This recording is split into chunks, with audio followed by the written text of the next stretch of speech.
Meus amados irmãos e irmãs em Cristo Jesus, que a graça e a paz de nosso Deus triuno nos acompanhem nesse momento de meditação. É tempo de graça. Quaresma é tempo de graça. A graça do Senhor. Arrependei-vos e vivei. Esse é o tema da mensagem que trago com base no versículo 5, onde Jesus diz: eu afirmo a vocês que se não se arrependerem dos seus pecados, todos vocês vão morrer como eles morreram. Uma coisa que acontece muito conosco, homens especialmente, a nossa quase que inconsciente, eu falo como alguém que também precisa dar a mão à palmatória. A gente tem uma certa dificuldade de admitir que a gente vai, no ciclo da vida, perdendo aquele vigor, aquela força, aquela saúde que a gente tinha quando mais jovem. A história que eu vi essa semana de uma pessoa como talvez um de nós, que certa vez sentiu uma dor persistente no peito, mas como sentia medo de médico, e usava o discurso: não preciso de médico. Ignorou. Foi passando o tempo, e os sinais apontavam aquele incômodo, e ele dava a justificativa: deve ser um gás que subiu, está aqui invertido, uma dor simples, coisa menor. Mas chegou um dia em que ele foi acometido de uma grave dor. Caiu, foi levado às pressas para o hospital. O seu coração, prejudicado pelo tempo que havia permanecido sem tratamento, não pôde mais ser salvo. E ele faleceu. Essa é uma ilustração da vida cotidiana. Talvez seja para você, como para mim, um alerta. Mas também nos remete a uma realidade espiritual. Assim como uma doença ignorada pode nos levar à morte física, o pecado ignorado e não tratado pode nos conduzir à morte eterna. Como vocês ouvimos no texto do Evangelho, Jesus nos convida a não ignorarmos os sinais do pecado, mas buscarmos arrependimento enquanto há tempo. Nos dias de Jesus, como nós ouvimos no texto, havia aquele pensamento generalizado de que desastres e tragédias eram punições diretas por pecados específicos. Uma mentalidade que, podemos dizer, continua presente nos nossos dias. Porque ela não depende da cultura, ela não é restrita à história. Ela é inerente ao coração humano, ou até mesmo a uma intenção da nossa mente de tentar justificar todas as coisas que acontecem ao nosso lado e atribuir um sentido, uma causa e uma consequência. Essa mentalidade fez com que trouxessem até Jesus o episódio dos galileus que foram mortos por Pilatos no templo. E acreditava-se à época que eles haviam sofrido um terrível destino de terem seus corpos mortos e misturados ao próprio sacrifício enquanto eles realizavam o seu culto. E o que é pior, feito isso pelas mãos de um pagão, como foi Pilatos. Diante daquela consciência, pensamento fatalista, julgador, Jesus ouve, mas não fica quieto. Ele não entra nesse discurso. Pelo contrário, ele rejeita essa visão simplista e ele faz um chamado aos que estavam ali, ouvindo, para que se arrependessem. E Jesus mostra não apenas esta, mas também uma outra tragédia que aconteceu com 18 pessoas, que era muito conhecido por eles. Ao invés de discutir a culpa das vítimas, Jesus alerta: se vocês também não se arrependerem, todos perecerão. Muitas vezes as tragédias que estão ao nosso redor, da qual vemos, com a qual vemos a fragilidade da vida, não devem ser usadas para nós para apontar o dedo, mas, como nós ouvimos hoje, para nos alertarmos sobre a fragilidade da vida. Quantas não são as notícias que nós passamos em jornais?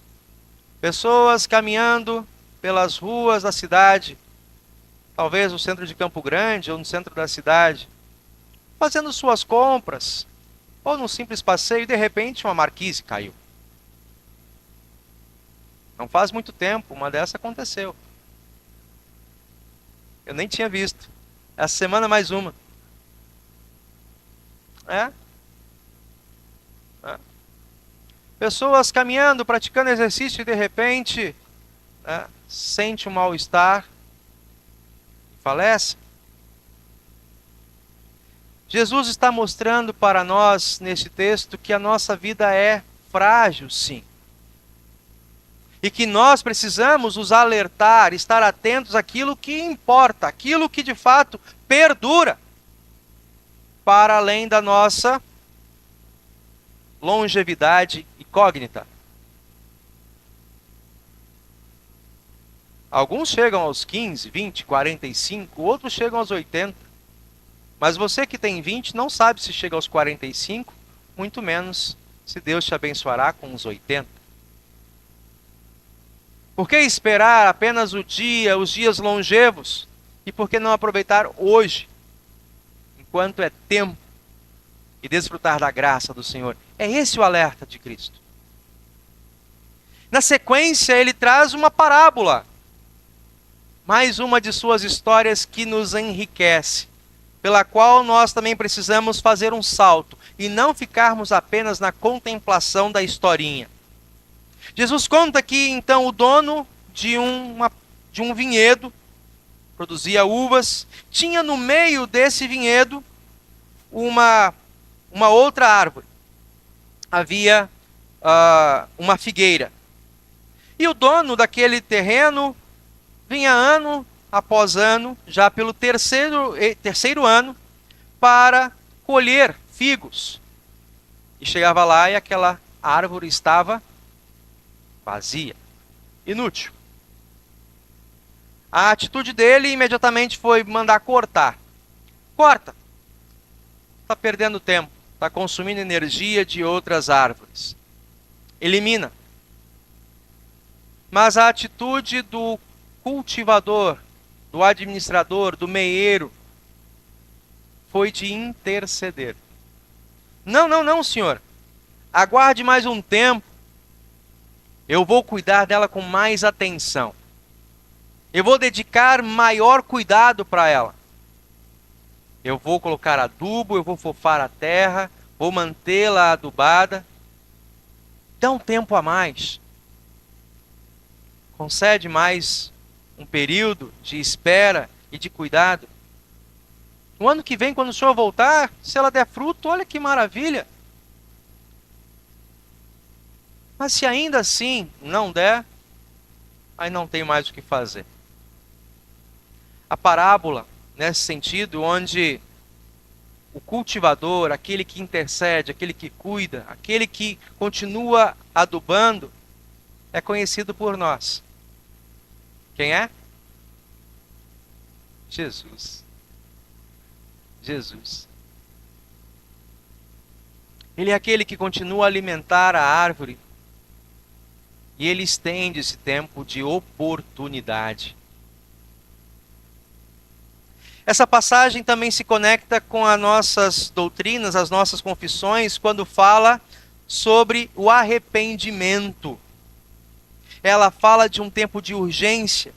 E como nós temos a nossa confissão, o artigo 12 da Confissão de Augsburgo diz assim: o que é arrependimento? Arrependimento verdadeiro consiste propriamente nessas duas partes. A primeira, uma contrição, terror, ferindo a consciência pelo conhecimento do pecado. Se eu não conheço o meu pecado, eu ignoro a graça de Deus. Se eu desconheço o meu pecado, eu ignoro a graça de Deus. Como assim, pastor? Ouçamos essa história que Jesus traz aqui, onde as pessoas apontam o dedo, olha só, eles foram castigados, morreram. Ah, certamente tem uma culpa no cartório. Eles pecaram. E eu? Ah, eu erro, mas de vez em quando. Eu não erro tanto assim. Há tantos que erram bem mais que eu. Nesse sentido, há uma intenção inconsciente, não sei se exatamente é inconsciente, mas há uma intenção de esquiva, de sempre apontarmos o defeito para o outro, sempre pesarmos a balança para o lado do outro como mais pecador que nós. E não nos damos conta de que, diante dessa realidade, nós somos como aquele que está aqui, ó, com a lama quase na boca, e aí nós vamos... O que Jesus faz quando ele aponta a lei para cada um de nós? O que ele faz quando ele quer que nós reconheçamos? Você também está na lama. E nessa condição em que você está, você não consegue sair sozinho. Jamais conseguirá. E quanto mais você se esforçar, mais a culpa, mais te acusa, e você afunda ainda mais. Como Paulo disse, pela lei de Deus, eu reconheço que eu sou pecador. E quanto mais eu estudo a lei de Deus, mais eu reconheço que eu estou na lama. O que é necessário?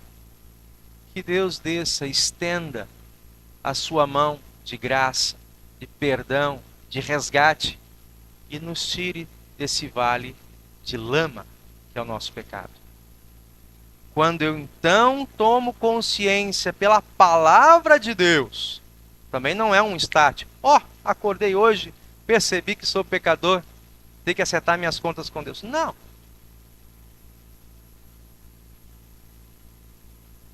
Diz Lutero no terceiro artigo, se o Espírito Santo não me convencer pela palavra do meu pecado, eu continuo resistente.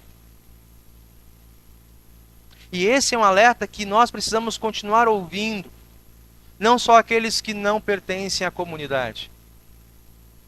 A começar pelo pastor.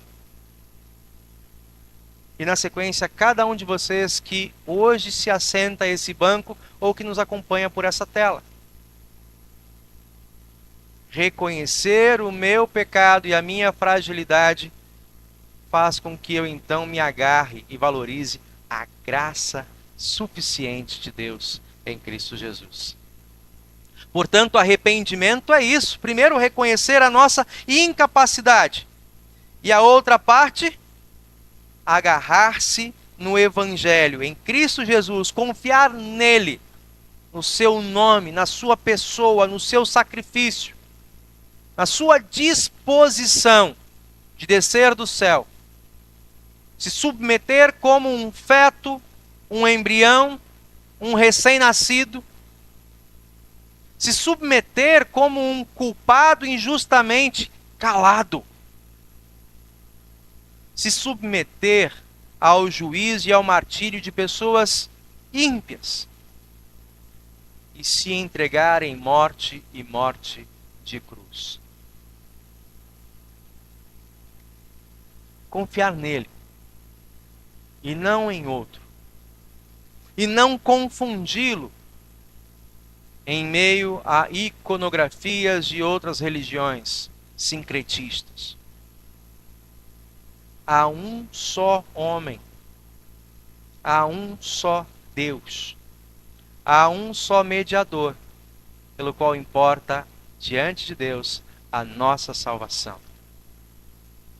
Se apegar nele com toda a força, com toda a nossa vida, com todo o nosso louvor, e saber que o que ele conquistou por nós no seu brado na cruz, dizendo, está consumado. Está pago, está quitado, está acertada a conta do Eduardo, do Alexandre, do Gabriel, do Erison, da Kátia. Isso vale. Toda vez que você se sentir culpado de novo, você volta os olhos para Ele. Senhor Jesus, ainda está valendo? E saber que Ele vai dizer sim. Os teus pecados estão perdoados. Confia em mim. Isso é a graça de Deus que vem para nós hoje. Em nossa sociedade também nós vivemos, como eu disse, a mesma realidade daqueles dias de Jesus, dos dias bíblicos. É do coração humano que vem essa idolatria, esse senso de justiça equivocado, atrapalhado, que ofusca Deus e a sua graça. Jesus nos ensina que quando nós tomamos uma abordagem equivocada, jamais estaremos prontos para ouvir e compreender a doçura do seu evangelho. E se essa mensagem de Cristo nos confronta com a realidade do nosso pecado, também nessa leitura de hoje nós ouvimos a solução que nos aponta em Cristo Jesus, como aquele que continua olhando por nós e nos nutrindo, nos fofando, cuidando para que nós possamos receber todos os nutrientes que Ele dispõe a nos oferecer, através da sua palavra, a comunicação, a pregação do perdão, como nós recebemos mais uma vez nesse culto, a nos alimentar como seremos alimentados também na ceia que receberemos. E essa intercessão de Cristo não é meramente um adiamento do juízo, mas é uma demonstração do amor de Deus. Como Jesus, em João capítulo 3, diz no versículo 17, pois a obra do Filho não é condenar o mundo, mas para que o mundo seja salvo por meio dele. Ele então carrega sobre si a cruz do Calvário, em direção à cruz do Calvário, para que todo aquele que nele crê tenha a vida eterna. Quando nós olhamos para essa mensagem do Evangelho, vemos a conexão também com as leituras do Antigo Testamento e na Epístola. A importância, o papel do pregador. Em Ezequiel 33, 7 a 20, Deus chama o profeta para que seja sentinela para o povo de Israel.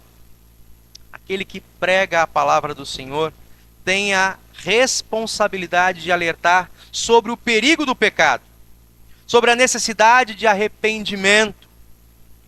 Se eu disser ao ímpio, diz a palavra do Senhor, certamente morrerás, e tu não falares para adverti-lo, ele morrerá na sua iniquidade, mas o seu sangue eu requererei de ti. Há muitos que olham para a função do pregador em nossos dias como uma posição de holofote, como status, reconhecimento. Mas o que esse texto está dizendo para nós é que quando nós recebemos esse chamado, precisamos também estarmos preparados com a indisposição das pessoas.